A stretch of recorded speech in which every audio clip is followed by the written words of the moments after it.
Welcome back, everyone. Let's talk about why 50 Cent is back in the headlines. This time, it's about what didn't make it into his Netflix documentary on Diddy. According to 50, there was far more material than could fit into just 4 episodes, forcing his team to cut several key details. One removed section reportedly involved a personal connection that couldn't be included due to time constraints. Instead of saving it for another season, 50 has hinted that some unused footage may be released on YouTube. Since the documentary aired, he says even more people have stepped forward with new information. Many have questioned why he continues to push this story. Comedian TK Kirkland recently addressed that, saying it's not about attention or drama, but something far more personal. Something that explains why this situation keeps expanding and why it carries more weight than people realize. All the women in the world that Diddy could have gotten with, he chose 50 Cent's baby mother. It's a lot of variables to this particular question. Because I talk to a lot of people, older, younger, even my daughter, who's 22, she didn't understand it. So people give their opinion based on what they've experienced and their environment, people they've been around. So to the people that understand boundaries and respect, I always tell men you should never date another man's girl if you're not aware of it. If you know. TK explained that crossing certain boundaries shows a deep lack of respect. He said that throughout his life, he's never knowingly been involved with anyone who had a past connection to a friend, calling it an unspoken rule you don't break. He also pointed out that Diddy isn't someone with limited options. With his wealth, fame, and global access, he can meet people from anywhere, which makes the situation even more questionable. From TK's perspective, this wasn't accidental or careless. Given the long-standing tension between Diddy and 50, he believes it was intentional, adding another layer to an already complicated situation. After the baby mother of one of his rivals. Exactly. Someone who had been taking shots at him for years. Absolutely. On purpose. And he went after her knowing that they had beef. Right. And slutted her out. Just slutted her out. Having a whole basketball team run a train on her. Totally and did. I just totally the whole agree. thing, right? Totally agree. Right. But his reputation from when he worked at Uptown, I'll be sure's girlfriend. Oh, Kim Porter. Right. That's his reputation. I'll be sure his baby mother. Baby mama. Yeah. Then Eric Serm, his friend, the one that had his baby, Mia. So he's had a reputation of going after people. Tupac's ex-girlfriend. He got a baby with her too. Exactly. Yeah. So my point that I'm making to the men listening, well, if you don't understand this, then you're just poorly educated and don't really have common sense. It's a no. There's no way I would go after Vlad's ex-girlfriend. Right. I'm so loyal that if I met a woman and she said, "Oh yeah, I stay Vlad," I can't f with you, man. Right. I won't even put my, excuse my language, because that's how I move. Other people don't move like that, but you see me in Paris, you see me all over the world. Why would I want to do that to mess up? While 50 Cent's documentary has received massive attention and praise, not everyone views it as a complete success. Gonal has criticized the project, claiming certain parts lacked originality. He says some ideas appeared without proper credit and closely resembled concepts he had previously shared. According to him, those sections weren't new discoveries, but recycled points already circulating. His comments have sparked fresh debate, shifting some focus away from the documentary's popularity toward questions of authorship and recognition. Interview about, he said that he had a lot of footage had to be down, the documentary had to be downsized. You understand? I don't really believe that, because a documentary is a documentary, and they could have had 45 minutes, they could have had an hour, to each one of those. You understand? They left out certain things. He said they even left out the one about Sarah Chapman. You understand? And for whatever reason, he probably left out a lot of other different stars too. Situations that they could have spoke about. You understand? I have a problem with the documentary You know, and I'm just gonna let you know that the reason I have a problem with the documentary is that they know that they took my ideal. You understand? They know that when I came to them, I laid out what they should do and how the documentary should be. You understand? She could say whatever she want to say. I talked to those producers before I even talked to her. They wanted to know what I had, what I was bringing, my pictures, all that stuff like that. And I told them about me, Tim, and Kirk. You understand what I'm saying? And how it would go. They did the same thing. This ain't the first time they stole from me, man. You know, if you look at the Notorious Big, if you watch the Notorious Big, that part about the shoes, I had that in my book. And I was talking to K.O. Copeland. He was one of the writers of that movie. And I told him about when I let Big use my shoes at Soul Train Award.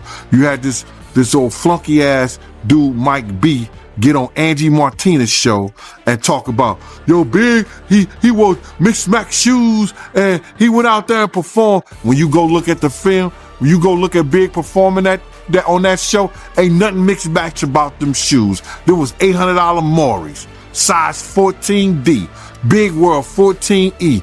E means that his shoes is a little wider than mine. He struggled, but he put them on and he went out there and performed. Those was my Gators that he had on. You understand? They did a little skit trying to disrespect me in the movie. You understand? And they said something about, oh. He also addressed rumors that 50 might release additional content online, saying that if it happens, it likely can't be stopped. Gene added that if there were any real way to shut the documentary down, it would have already happened. To him, the fact that it remains available raises questions about how much influence Diddy truly has today and whether that power has weakened over time. And if 50 do another one, and I heard he's going to put it on YouTube or do whatever he's going to do, Puff ain't gonna have nothing to do with that. Puff ain't gonna have nothing to do to try to stop that because he can't. Because if he could stop it, it would have been stopped.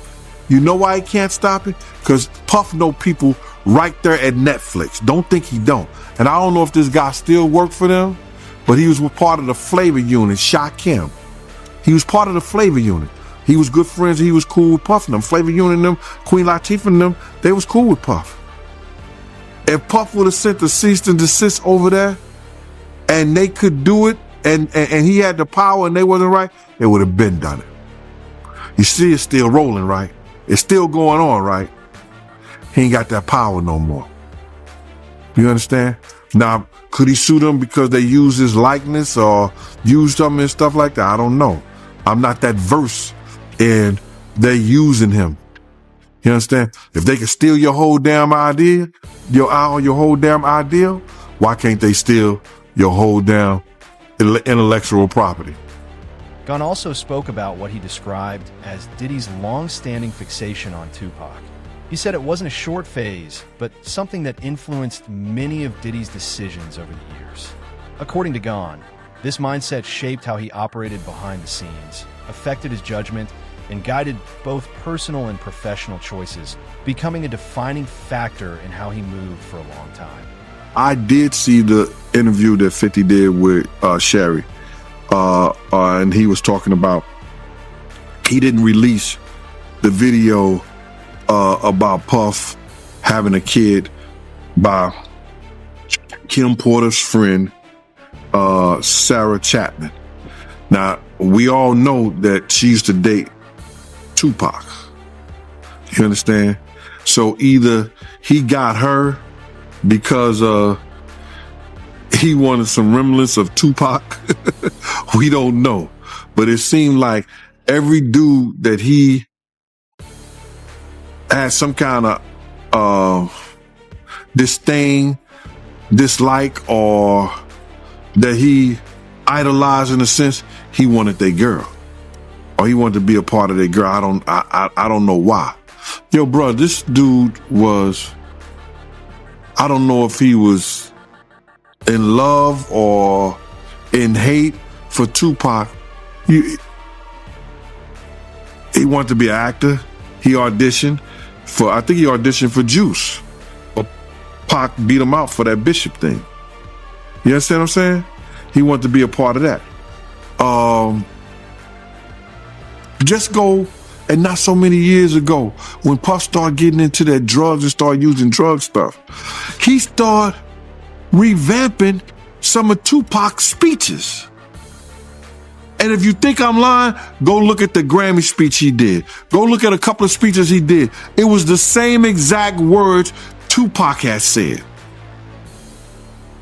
That he was going to start this whole revolutionary of our people. That's Tupac. Black Lives Matter, the Black Liberation Movement, that was Pac. The Black Liberation Movement. Black Lives Matter? Come on, bro. This dude, everybody know that he had some kind of, I don't want to say disdain taste, but he had some kind of, I don't, jealousy of Tupac, bro.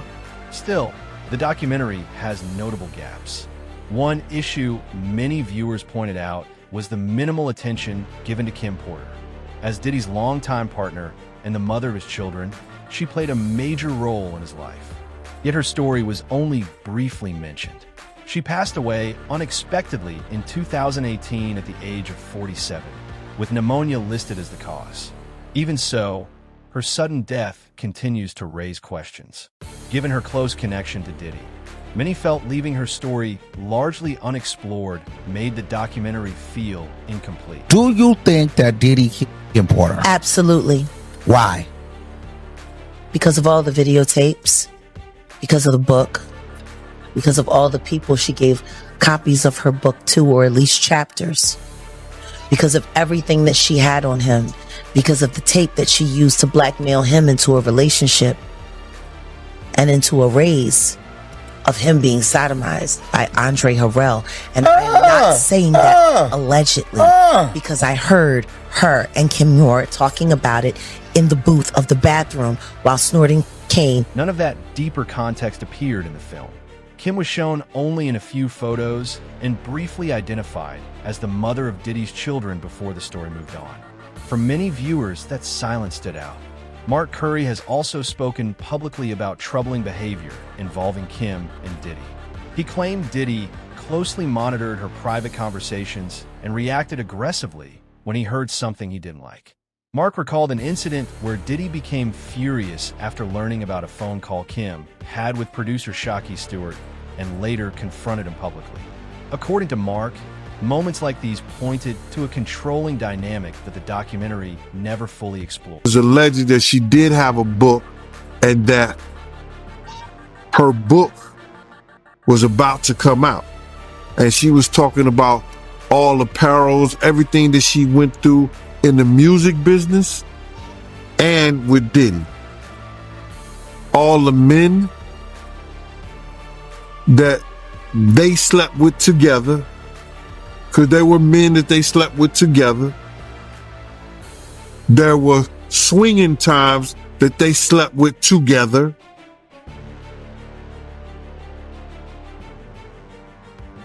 I don't know, man. How do you put your girl through some shit like that? Or how you look at your girl and knowing that she's another dude? What kind of demonic mind you have to be that far gone where that shit don't bother you? And got rid of them. They swimming with the fishes. Wow, man. So she was about to expose all that in her book, them sleeping with men together. She was going to expose everything. I heard it was tell all. Yeah, that's crazy, man. Just curious, right? Did you know that Diddy and Kim had that type of relationship back then in real time? Yeah. Because I know somebody personally that lives in Atlanta that was swinging with them. And I would never mention his name because he's a good brother and he knows my family down there.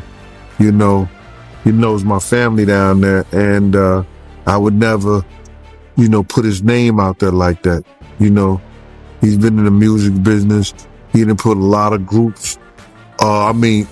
A-listed groups out there, especially A-list. This fits a broader pattern, especially in how the documentary portrayed Diddy's famous parties. For years, these events were known for attracting powerful figures from multiple industries. Yet the film barely shows that side. Few details and almost no major names. Given how openly these connections were discussed in the past and how silent many of those figures are now, that absence feels significant. Was the other day they just did a whole thing with the girl that he was dating was the one that was putting the wiretaps and all of that out.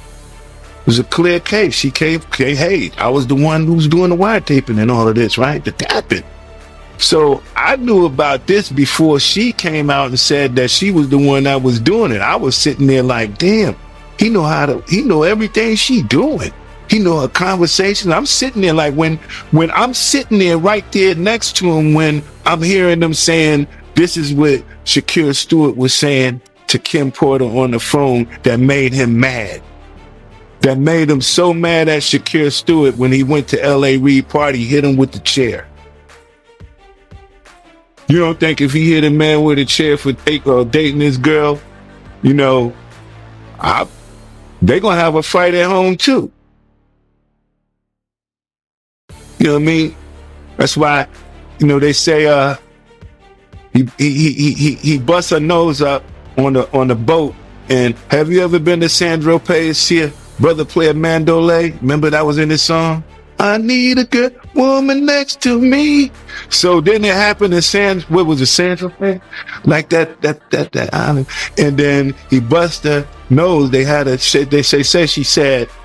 to make it seem like she slipped and fell. She slipped and fell and broke her nose.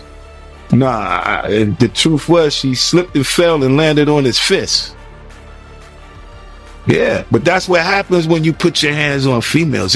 I don't really have much respect for a man who's physically abusive towards women, man. I kind of think they be kind of suspect. I'd be like, man, you know, girls. Jaguar Wright has argued that too much focus is placed on Diddy's career, while not enough attention is given to his early life.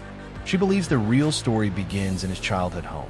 According to her, his upbringing was unstable, with his mother often preoccupied and unfamiliar people frequently coming and going.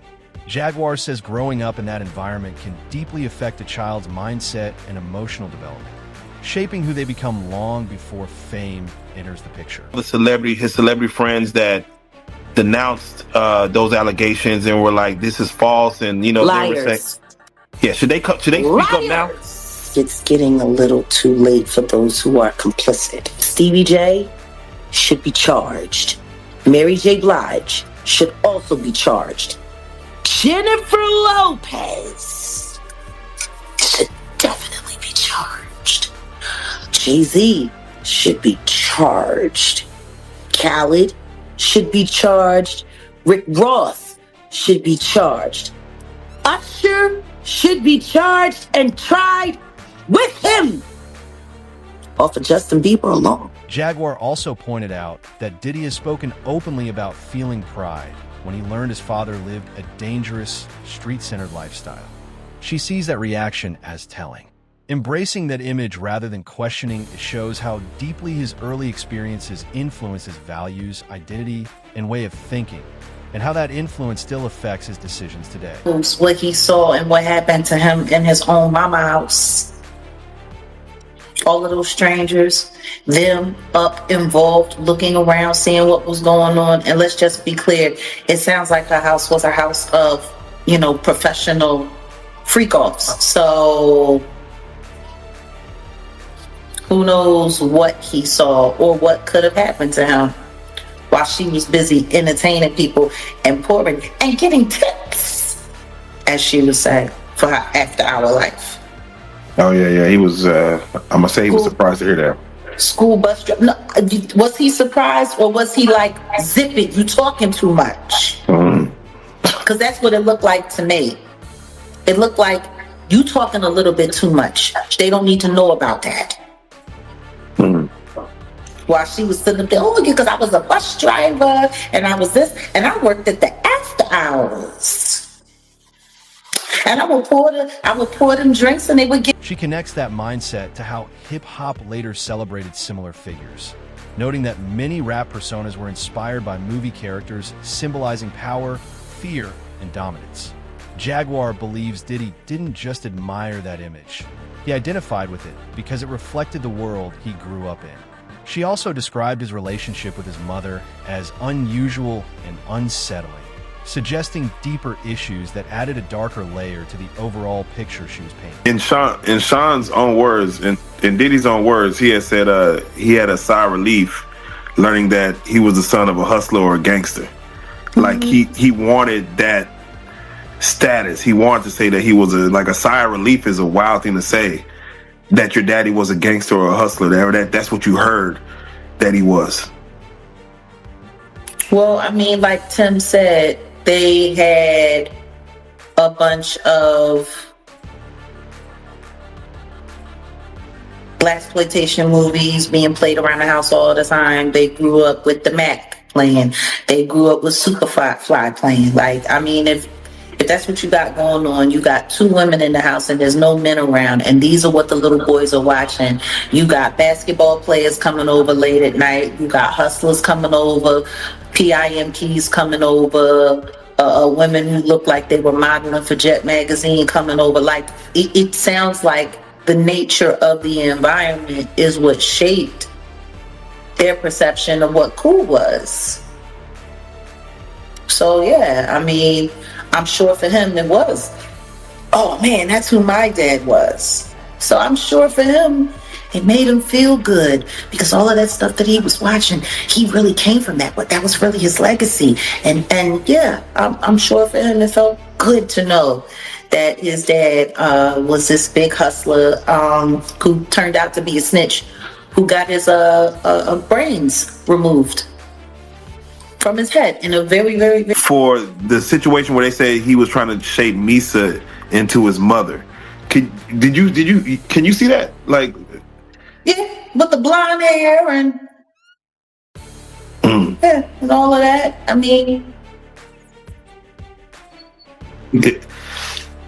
somebody really asked a question: what kind of man puts his hands on his mother? The same kind of man that parties with his mom, the same kind of man who kisses his mom in the mouth, the same kind of man who seems to have accurate knowledge that his elderly mother can put both of her hands, her palms, on the floor and while she's standing up, bent over. Oh damn, I ain't seen that one. Oh. You never seen the Instagram video where he was talking about how his mom was still young and spry and how she still liked to party and how they was getting a IV drip? Oh.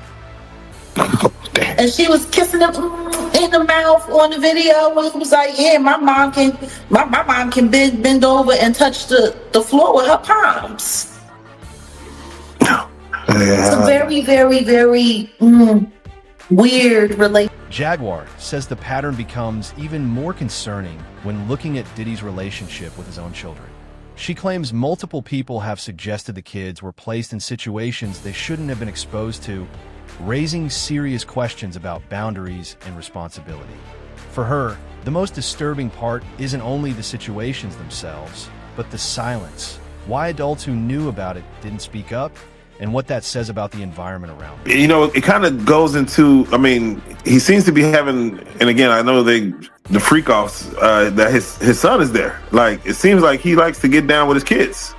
Yeah. But that wasn't all. Just to hear Little Rod say, like, the boys were around. Roger Bonds talked about the children as well. What kind of parenting relationship is that? But then again, that goes back to the conversation of Lori Harvey, Steve Harvey's daughter. It was all known that she was spotted in them streets with Justin, and then she was spotted in them streets with Diddy, and they all tried to sit there and pretend like that wasn't what it was. Like, I don't know if anybody has not noticed, but ever since Diddy got pinched, they've all been trying to pretend like all of the stuff that we've seen that happened, that they was all involved in, didn't happen. If Lori Harvey was hanging out which and it's kind of weird. Like the whole relationship with Justin looks weird.